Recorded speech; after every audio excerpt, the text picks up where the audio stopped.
Saint Ivanka? We really don't. Nobody asked Donald Trump's favorite child to devote her life to empowering women.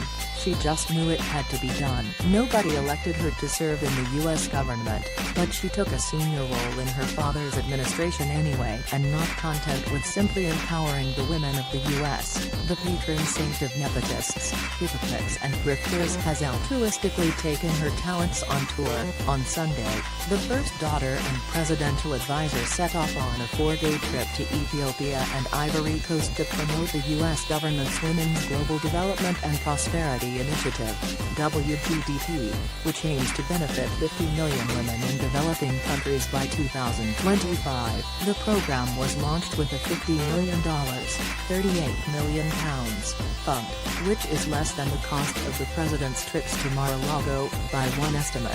The president's Florida sojourns have cost taxpayers at least $64.6 meters. Of course, that doesn't factor in Ivanka's time and expertise, which is priceless. Who knows how many Ethiopian women she has empowered already. I am sure she has taught Shawul Workazud, a respected career diplomat and Ethiopia's first female president, a thing or two. Ivanka's superpower, inherited from her father, is that she believes her own spin.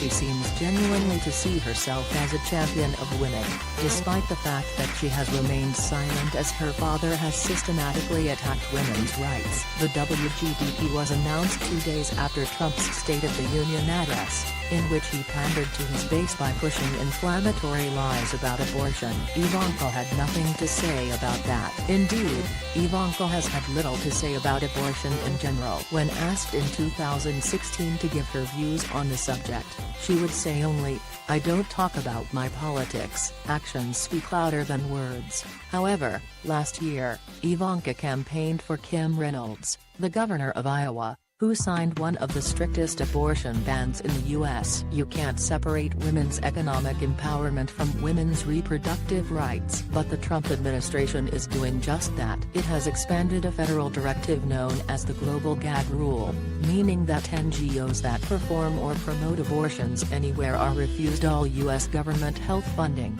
including for family planning, HIV, primary care, nutrition, and malaria. Numerous gender equality advocates have pointed out that this policy is a significant impediment to the WGDP's goal of assisting women economically. Ivanka, of course, doesn't seem bothered. Why focus on depressing details when you can retweet cute videos of yourself at a traditional Ethiopian coffee ceremony instead?